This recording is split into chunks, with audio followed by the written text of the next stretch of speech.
This video is going to be on the history of the CBR600RR. Before I get into the history of this bike, I just want to say that I own a 2008 CBR600RR. I've had the bike for over 4 years and have put nearly 20,000 miles on it. I am still to this day infatuated by this bike, and in my opinion it's one of the best looking bikes out there, and I'm so fortunate to be able to own such an awesome example of an awesome motorcycle. Also, on another note, I've been really enjoying making these history videos, so I'll be making more in the future. If you enjoy these videos, then please take 10 seconds out of your day to go down and hit that subscribe button to let me know that you love this type of content. Now, with that all out of the way, let's go back through a walk in time to the year 1987, the year of the Hurricane. His strength and swiftness have become legend. Yet even the ninja knows all things must hide from the Hurricane. Hurricane Honda. Honda released their first sports series, the Hurricane, which featured the CBR600F, which is where the story for the Honda's middleweight sport bike begins. The first 600 was nothing like the 600s as we know today. The large cyborg headlight, the higher up clip-ons, the carburetor-fed 598cc inline 4 made about 85 horsepower and 44 foot-pound of torque to the crank, and it had a 439-pound curb weight. These numbers are pretty pedestrian for modern standards, but in 1987 this bike was state-of-the-art. The Hurricane 600 was capable of a 137 mph top speed and a 12-second quarter-mile time. These numbers are really impressive for an 80s sport bike, and in fact these numbers can still hold a candle to most cars on the road today. The Hurricane 600 featured a very hilariously small 130 size rear tire, which is about the same size you see on a Ninja 250. Along with skinny tires, it had a curvy bodywork and a banana seat. The 600 Hurricane earned the love and admiration by everyone though. Cycle magazine dubbed the Hurricane the best motorcycle we have ever tested in its May of 1987 issue. Superbike magazine said that you could sum up the 600 Hurricane in one word: it would be smooth. And there are plenty of other amazing reviews for the 600 Hurricane. You are looking at the grandfather DNA that started it all, and I will always respect and cherish what an awesome gift the 600 Hurricane brought to us.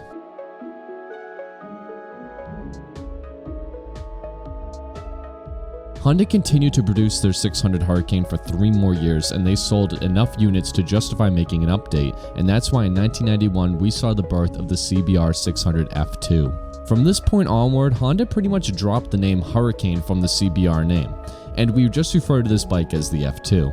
The F2 was a substantial jump from the original Hurricane. It featured a 160 rear tire and had a curb weight of 455 pounds. The larger curb weight was balanced out though thanks to the 100 horsepower and 47 foot-pounds of torque. Top speed was increased to 147 miles per hour, and this bike was nearly a whole second quicker in the quarter-mile time. Continuing the 600 Hurricane's legacy, in the first 2 years of production, the F2 won every single comparison test in enthusiast magazines. The F2 was considered by many as the best sport bike money can buy, period. That's in regards to engine size and everything else. The F2 was regarded as the best. Better than the 1000s, 750s, 600s. It was better than the Yamahas, Suzukis, and Kawasaki's. It also won the AMA's 600 Supersport title as well, and it did so by winning every single race in 1991. Over its 4-year tenure, the F2 remained virtually unchanged, a clear testament to the bike's design. The F2, just as every CBR600 before or since, rewrote the rules of performance plus practicality, not only in the 600 class, but in all of motorcycles. Honda's CBR600 F2 was a generation ahead of its competitors and once again struck the perfect balance of poise and power. The F2 was a worthy successor of the Hurricane, but it was time to pass the torch and test another new motorcycle, the F3.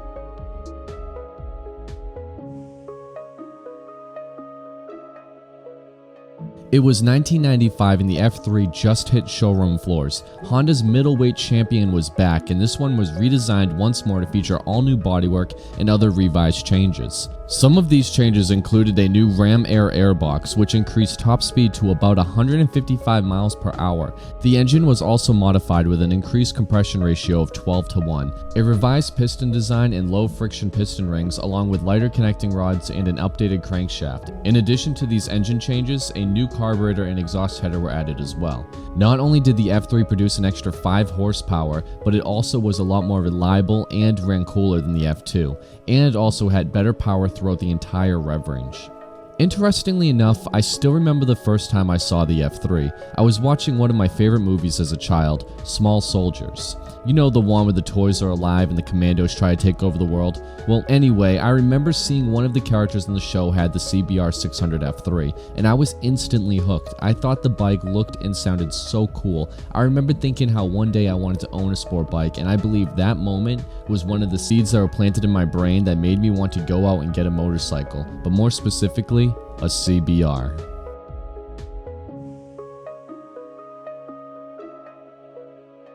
The F3 continued to be a success during its 3-year run from 1995 to 1998. But despite that, Honda never got complacent, and in 1999, Honda released a brand new 600, the F4. The F4 was one of the last Honda sport bikes to be carbureted. The F4 featured a twin-spar aluminum frame to help reduce frame weight through a reduction of internal friction and weight combined with larger valves, shorter stroke, and a bigger bore. Higher revs were enabled on the redesign of the F4 engine. Honda also employed a coil unplug design for the spark plugs, and a set of larger carburetors were fitted. Honda also added in an oil cooler, new front forks, front brakes, and a larger rear wheel, and new 3-spoke wheels were implemented. And a little sad Easter egg was also added with the F4. The following phrase, dedicated to super evaluators Dirk, Vandenberg, and Josef Boyd, are embossed in raised letters on the inside of the F4's upper fairing, the dedication to 2 of Honda's R&D senior product developers who were killed during the final testing of this model. This tragedy occurred on May 27, 1998, around 2 p.m. at the Willow Springs Raceway. Mr. Vandenberg was testing the F4 and Mr. Boyd was photographing it. A freak accident occurred which caused Vandenberg to crash into Boyd, killing them both. It's a very sad story, and it was a very classy act by Honda to have their names on the inside of the upper fairing. Luckily, the F4 wasn't just tragedies. Aside from the Vandenberg incident, the model was a complete success. The engine changes described before resulted in another 5 horsepower, giving this F4 around 110 brake horsepower. The F4 was just like the F3 in many ways, but the F4 just did everything the F3 did, only much better. Thanks to these changes, the top speed of the F4 was 160 miles per hour. The F4 has more power than the F3, it weighs less, it comes equipped with better brakes and suspension, it's quicker steering, less buzzy, has wider wheels, and provides more feedback. The F4 was a massive improvement over the F3, and it shows. Honda knew how to make a great sport bike and never settled for anything less than a major improvement over the previous model.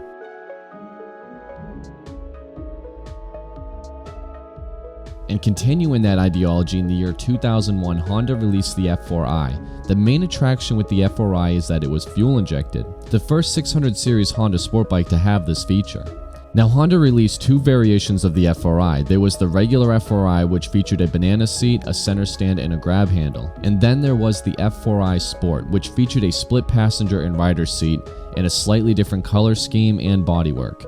No center stand or grab handle was featured, other than both models were essentially the same with the exception of the suspension setups. The engine improvements and electronic changes were majorly enhanced from the F4 model. The F4i had lighter camshafts and stronger valve springs, which allowed for a higher revving engine, which resulted in a slight increase in horsepower and torque, although the numbers are still rather similar to the outgoing model. Along with the improvements in suspension, fueling, and aerodynamics, the F4i was easier to ride fast. The F4i also had improvements to the gauges, which featured an LCD digital speedometer, analog tachometer, temperature gauge, and clock. The F4i is still widely used today, and it is praised for its reliability. Even for Honda's standards, the F4i is dead reliable, with many owners claiming to achieve over 100,000 miles, including a guy on the CBR forums who actually achieved 300,000 miles, and that's with the original engine.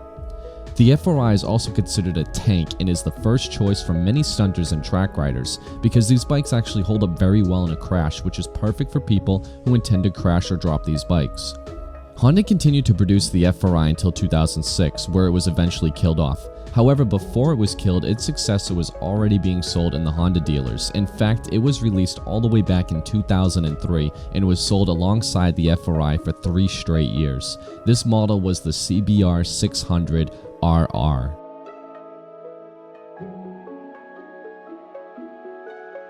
Which I'm going to refer to from here on out as the 600RR.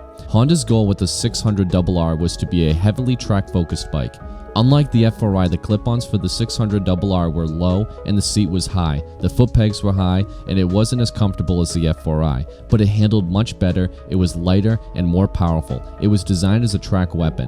The 600RR was inspired by the RC51V, which was Honda's MotoGP bike at the time. The 600RR was the first Honda to use Unit Pro Link rear suspension and dual-stage fuel injection. Both were taken directly from Honda's MotoGP bike. The engine was completely all new as well and produced an incredible 115 brake horsepower, and although the curb weight was increased to 437 pounds, the bike was faster and more agile than the F4i in just about every single way. The bodywork is completely new and featured Honda's first undertail exhaust. This undertail exhaust pretty much killed all of the praised storage space the F4i featured, but it looked cooler and it helped center the weight for a more consistent handling when taking left and right turns. The gauge cluster was also updated to make it look more modern and even featured a fuel gauge.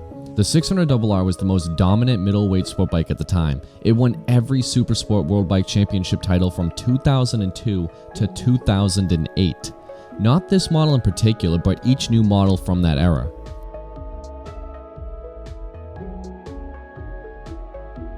And in 2005, the CBR600RR received a major revision with new bodywork, fully adjustable inverted front forks, disc brakes, and radial-mounted 4-piston calipers, and a new aluminum frame, swing arm, and rear shock. And the mid-range power was also increased. These changes, along with additional refinements to the engine and exhaust system, brought the CBR600RR's curb weight down to around 420 pounds.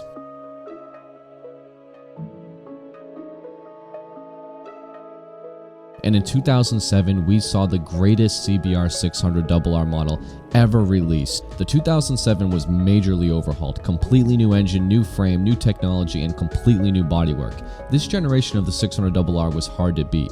Power was increased to 118 brake horsepower, all the while the curb weight was dropped even further to 410 pounds, making this the best power-to-weight ratio 600 Honda has ever produced, even to this day.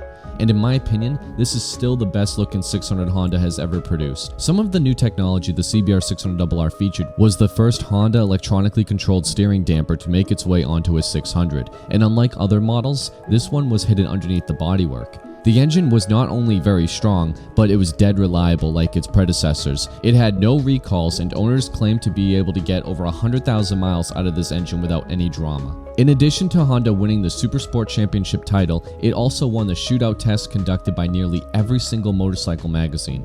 This generation had an updated instrument cluster, exhaust system, and much more, and is regarded as Honda's crowning achievement when it came to the 600 class.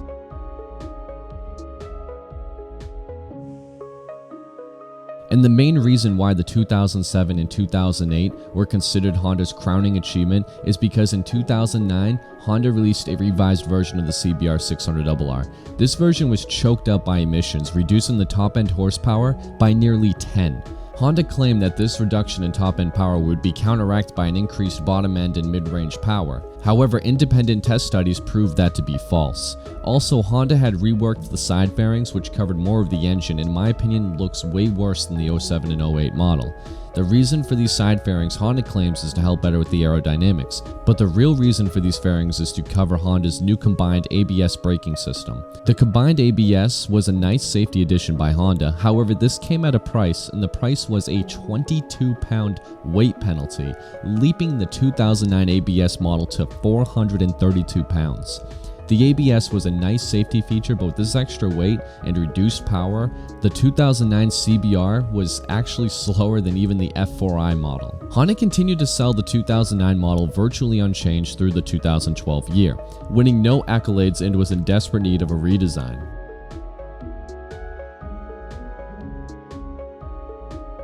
And in 2013, we finally got that redesign. However, this redesign wasn't exactly the redesign we wanted. First and foremost, the most obvious change was the fairings. The bodywork was newly updated and in many people's opinions, it looks worse than the previous years. In addition to having controversial new looks, the 2013 CBR600RR featured the exact same engine as the last generation, which is virtually unchanged and was still choked up by emissions. Not only was the engine the same, but the frame and gauge cluster were also the same as well. What wasn't the same was the new 12-spoke wheels, revised ECU settings, and a fine-tuned ram air system to increase torque, although very slightly. It also got a new Showa big piston fork and retuned rear shock. Honda continued this 2013 model even till today, however it has been discontinued in Europe in 2016 thanks to the new Euro 4 regulations. But as for right now in 2019, Honda is continuing to produce and sell this last generation CBR600RR, and that's the history of the Honda CBR600RR. Now, Honda kept updating their 600 every few years from its inception until 2007, every generation getting better than the last, until 2009 where Honda took a step back and cut power down, and then Honda really never recovered from then on. Honda needs to innovate with their 600 like they did with their Fireblade if they want to continue and compete. But as it stands now, Honda no longer makes the best 600, and in fact, it got last place in my shootout video. Anyway, I really hope that Honda revamps their 600 and goes back to the way that they were with being innovative. Until then though, we will just have to sit back and wait. Thank you so much everyone for watching the video. If you made it this far, then it would mean a lot to me if you could let me know in the comment section below and subscribe to my YouTube channel and leave a like. All of these are easy things you can do to help my YouTube channel and it won't cost you a dime. Thank you so much for watching.